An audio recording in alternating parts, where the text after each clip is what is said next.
जीवन में सुख और दुख दोनों जरूरी है।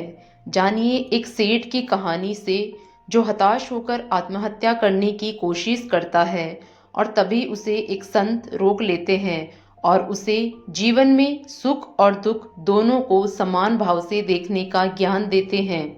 घोर अंधेरी रात में एक व्यक्ति नदी में कूदकर आत्महत्या करने का विचार कर रहा था। वर्षा के दिन थे और नदी पूरे उफान पर थी। आकाश में बादल घिरे थे और रह रहकर बिजली चमक रही थी।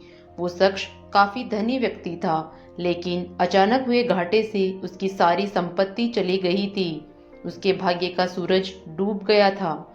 चारों ओर निराशा ही निराशा थी और भविष्य नजर नहीं आ रहा था। उसे कुछ सूझ नहीं रहा था कि वह क्या करे। तो उसने स्वयं को समाप्त करने का विचार कर लिया और नदी में कूदने के लिए जैसे ही चट्टान के छोर पर खड़ा होकर वह अंतिम बार ईश्वर का स्मरण करने लगा, तभी दो बुजुर्ग परंतु मजबूत बाहों ने उसे रोक लिया। बिजली की चमक में उसने देखा कि एक वृद्ध साधु उसे पकड़े हुए है। उस वृद्ध ने उसे निराशा का कारण पूछा और किनारे लाकर उसकी सारी कथा सुनी। फिर हंसकर बोला, तो तुम ये स्वीकार करते हो कि पहले तुम सुखी थे?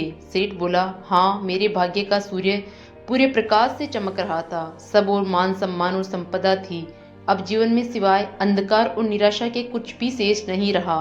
वृद्ध फिर हंसा और बोला, दिन के बाद रात्रि है और रात्रि के बाद दिन। जब दिन नहीं टिकता तो रात्रि भी कैसे टिकेगी?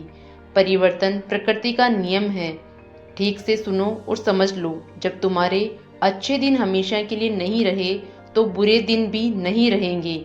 जो इस सत्य को जान लेता है वो सुख में सुखी नहीं होता और दुख में दुखी नहीं होता। उसका जीवन उस अडिग चट्टान की भांति हो जाता है जो वर्षा और धूप में समान ही बनी रहती है। सुख और दुख को जो समभाव से ले, समझ लो कि उसने स्वयं को जान लिया। सुख दुख तो आते जाते रहते हैं, यही प्रकृति की गति है। सोचो, यदि किसी ने जीवन में एक जैसा ही भाव देखा, हमेशा सुख का ही, जिस चीज की आवश्यकता हुई उससे पहले वो मिल गई, तो क्या वो कुछ उपहार पाने की खुशी का अनुभव कर सकता है? दुख न आए तो सुख का स्वाद क्या होता, ये कोई कैसे जाने। इसलिए जीवन में सुख और दुख दोनों जरूरी है। जो शाश्वत नियम को जान ले